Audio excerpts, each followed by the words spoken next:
There's a lot of career success. There are a lot of like practical, physical, tangible successes coming for you guys. So I feel like whenever things are really going right, I feel it is really important for us to be thankful. Okay, so I'm gonna relay 4 messages for you guys, and then we're gonna go into each one of these messages and see how they play out. So we're gonna unpack these ideas. So, of course, the first message here is gratitude. And gratitude is mainly for everything that you have accumulated, okay? And I feel like for many of you, things are going really well for yourself, and you're kind of like feeling very elated, feeling like you're on great heights, looking down and thinking about, where you've been and all the things that you had to do, all the trenches that you had to crawl through, and all the hardships that you had to bear in order to get you where you are right now. And I feel that you're really proud of yourself. But I also want to say as well, a lot of the times, yes, through sheer strength and determination, we're able to overcome a lot of these obstacles. But at the same time, we need to say a prayer of gratitude for the power that be that assisted us or helped us during the times when we feel like we couldn't go on. Okay, so it's less about the ego and more about having faith and assigning gratitude to things, to people, to circumstances that have really helped pave the way for you. Okay, and that's something I want to talk a little bit in depth about. The second message here, and they're saying here, a completion of a debt, a completion of a cycle. And whenever we complete things, we can exhale this sigh of relief and we feel like, okay, done, what's next? So I feel like you're at a really, really good space right now where a major, major period of culmination and completion has just happened for you guys. We're going to talk a little bit about that. Number 3, they're saying here, don't rush the process. So, we are in the period of Mercury in retrograde, and it is in the sign of Aries, in your sign. And you're going to feel restricted. You're going to feel restrained. And, fire signs do not handle restrictions very well. They do not like to be told what to do. And they don't like it when they're physically held back energetically or just, by another person. So the way for you to work through this energy is, allow things to kind of fall into place. Be less reactive and just be a little bit more laid back, okay? Don't fight it. It's going to feel like you're wearing a straitjacket and you're trying to get out of it, okay? And resistance is futile. So just let the process play out, at least until the end of the Mercury retrograde cycle, which is going to be towards the end of the month. Okay, so you want to just let things be a little bit. So just ease up on that energy. Don't exert too much of your energy trying to get things moving. They're stalled for a reason. Last message, prime real estate. So I feel like this has to do with something that you own and things that you have in your possession. Okay, so let's talk about the first message here. Let's talk about gratitude. Okay, so what I am seeing here is for many, many, many of you, I understand that, the when it comes to work, when it comes to achieving whatever it is that you desire, like getting a job so that you can have a house, and getting a house so that you can invite all the people that you love into the house. Having disposable income so that you can buy nice things for your kids, so that you can buy a car and a home for your parents. You have this tremendous sense of loyalty, and I feel like not a lot of people get that about you. They see you as someone who's like constantly on the go, who's darting back and forth, who is very, very ambitious, but they also see you as materialistic. But your sense of materialism isn't just contained to you. You want to take care of the people that you love. Everyone wants nice things, but I feel like for you guys, you do want nice things, but you want to be able to afford a higher standard of living, mainly because you want to be okay. You want to be able to take care of the people that you love. And at the same time, I feel like, especially if for those of you who came from, rags to riches, all your worldly success is kind of like the physical, the tangible manifestation of all the things that you've had to do, all your achievements. It's coming out in a very tangible way. So if you have designer clothes, you want to flaunt it because you have worked your butt off for it. And you feel like, I'm going to flaunt it, damn it. I don't care what people say. So that's fine. And I also feel as well, it is really important when we go through life to preserve and maintain this sense of humility. Okay. And so gratitude and humility kind of, they're interwoven, and they do come hand in hand. And the point of it is, yes, you have, I want to say, overcome against all odds to get where you are today. You had to be very determined. You had to work hard. You had to wake up every day just to, go to a job that you hate.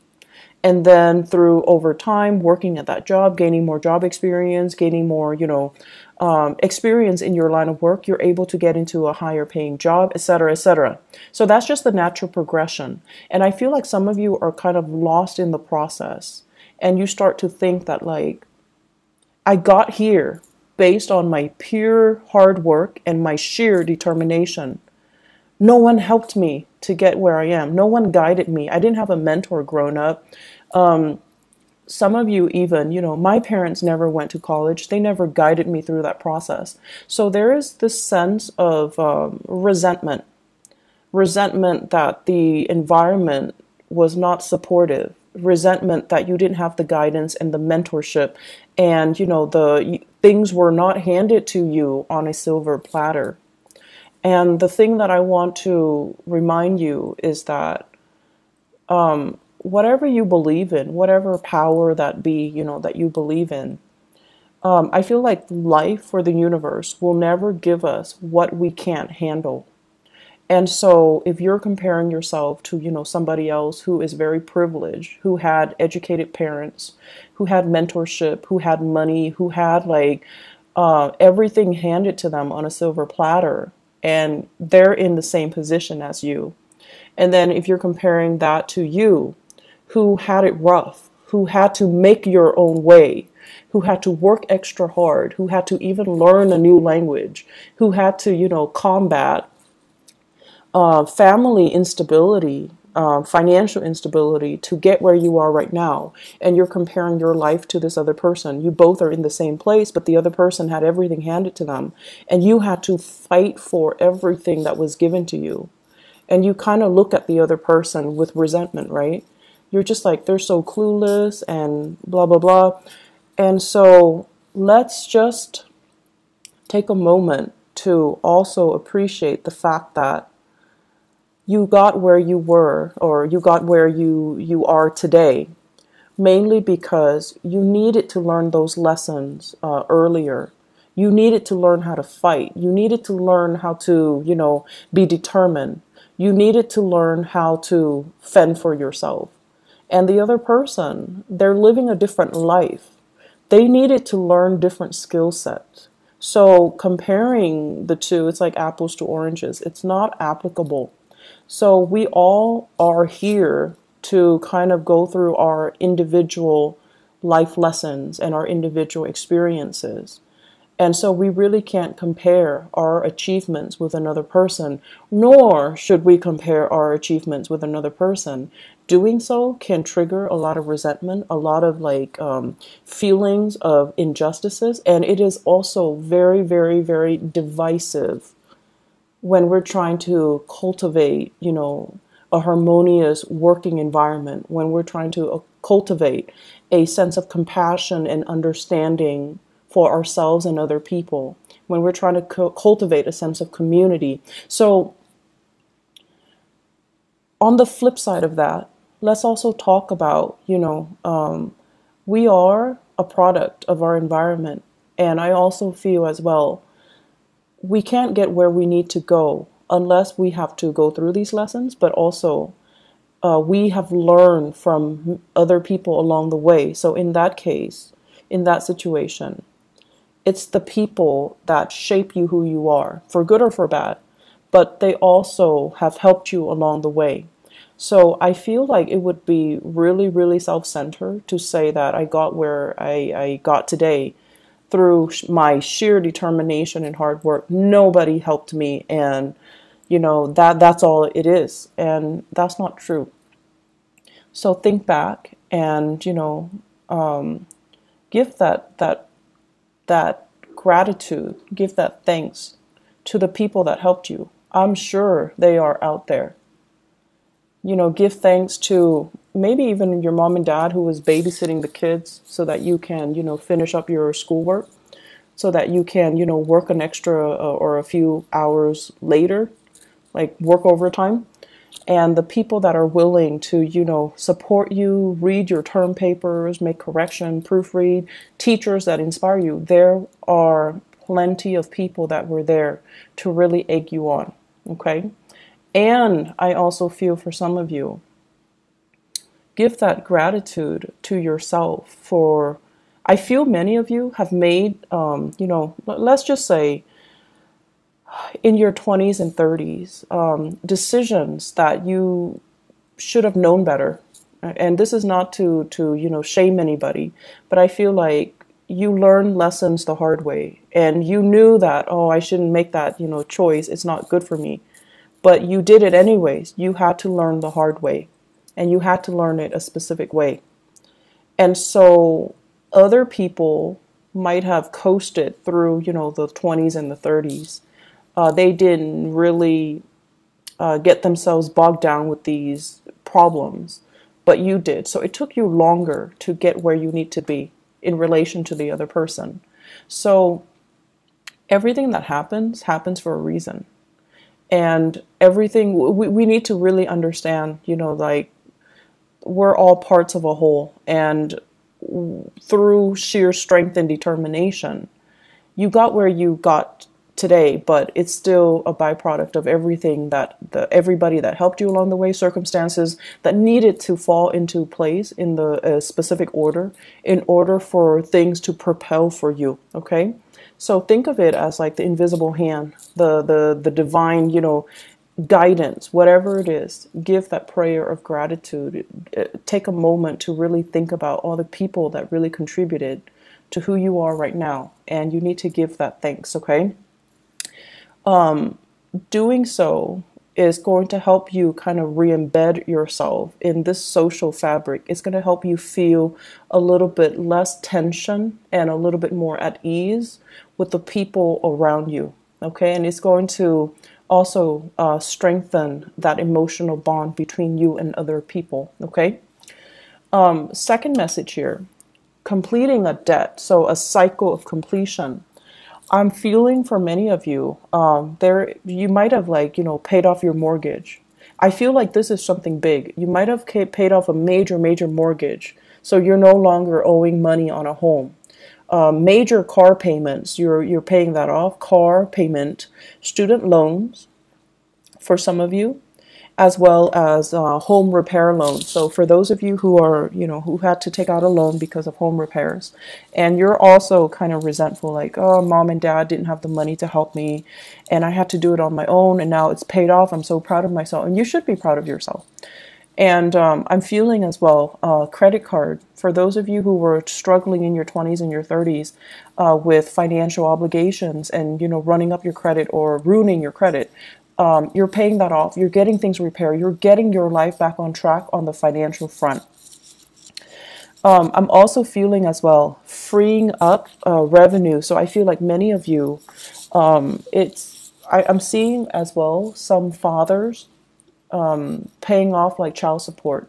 You're at the end of a cycle where the child is, has just turned 18, and your financial contributions or obligations, I would say, are you're no longer needed. So not just financially, not that, they don't need you emotionally, they do, but financially you're freed. Okay.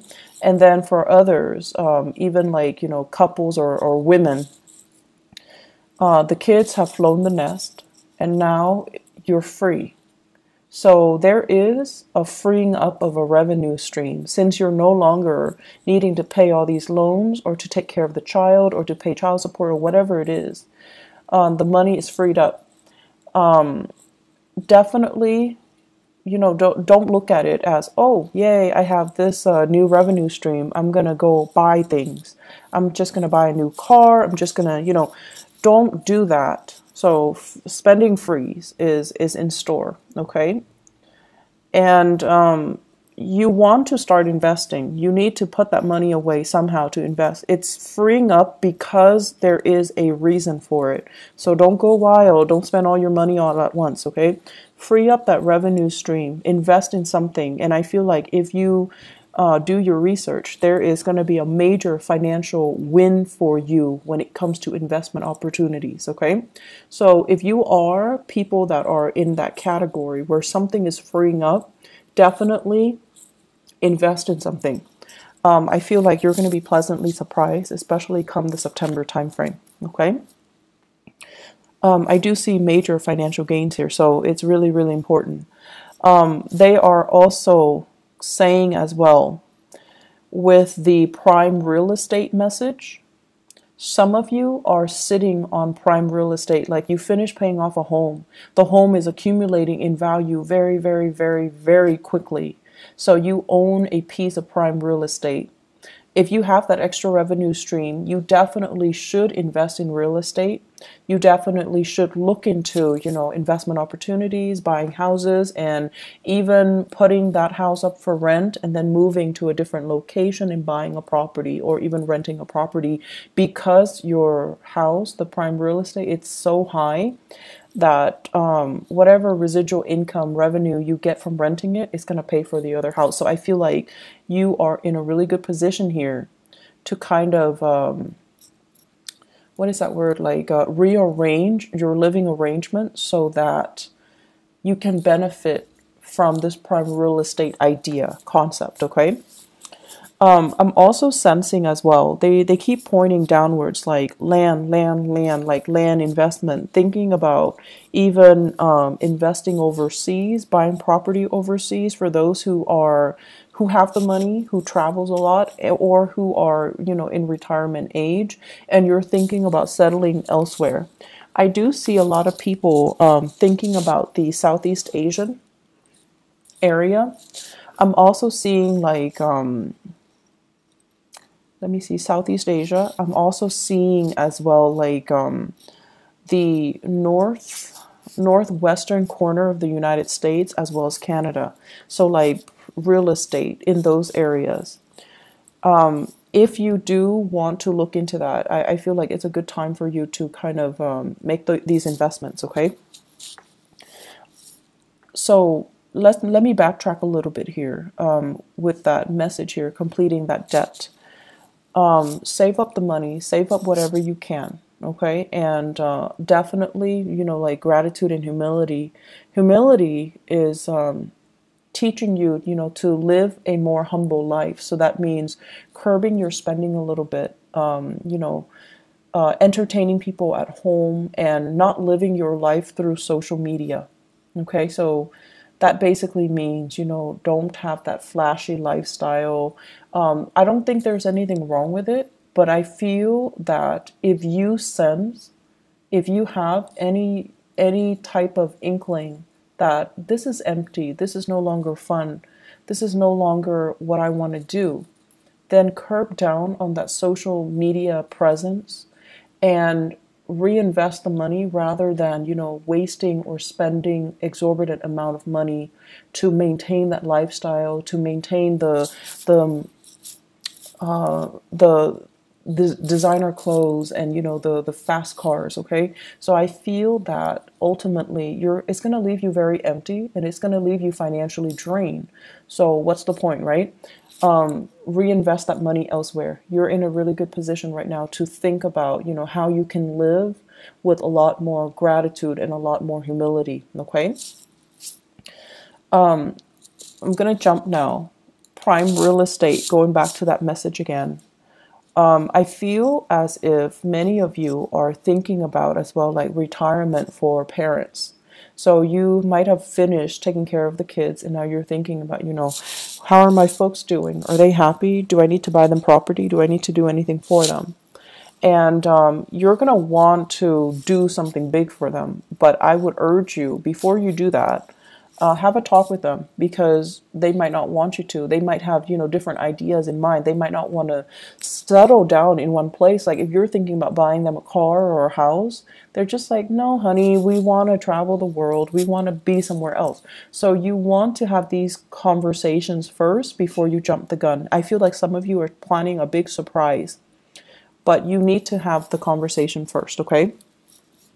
For those of you who are dealing with children, who have children, and especially an earth sign child, so a Taurus, a Virgo, or a Capricorn, what I do feel here is this is a child that needs to be, the energy needs to be expended. So they need to either be enrolled in, like extracurricular activities, a tutor, a mentor, or something outside of the classroom, okay?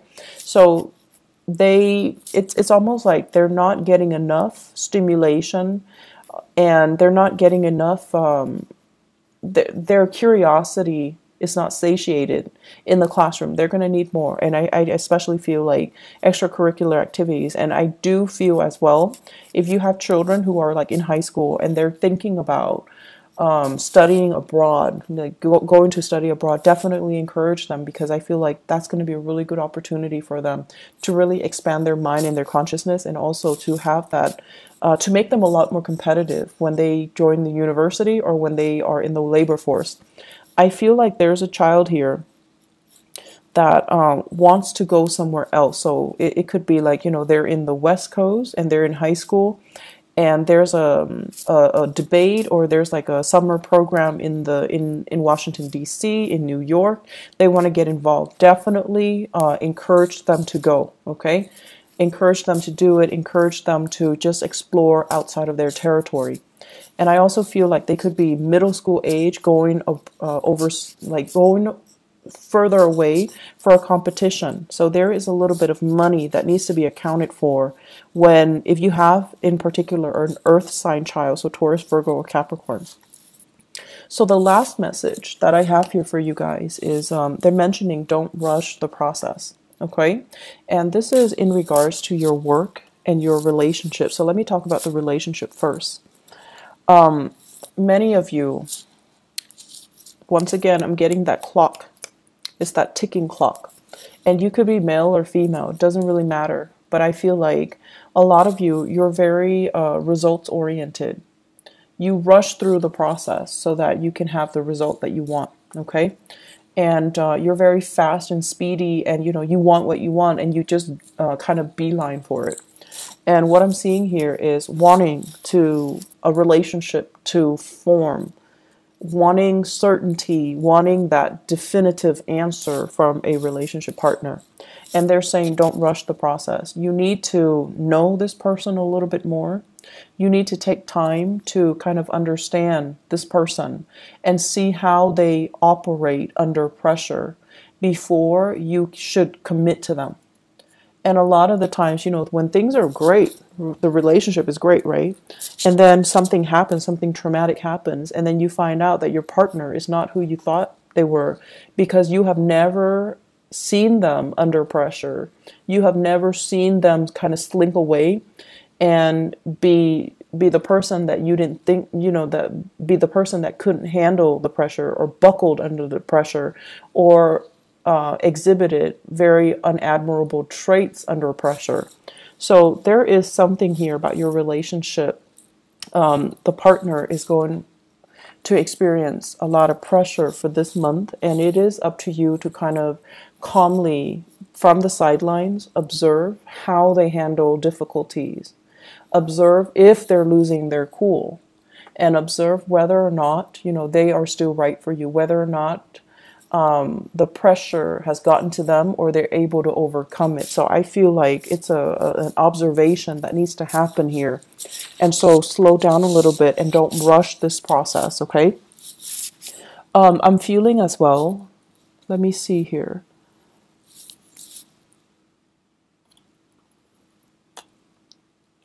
I'm feeling as well, some of you are just kind of jaded with the whole concept of marriage.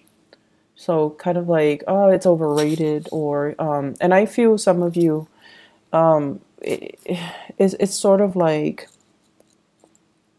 you might have had, parents that divorced, okay? Or you might have worked in a capacity where you see a lot of people kind of cheating on their spouse, or people stepping out of their relationships, or flirting outside the relationship. And it kind of made you feel really jaded about relationships and marriages and, happily ever after.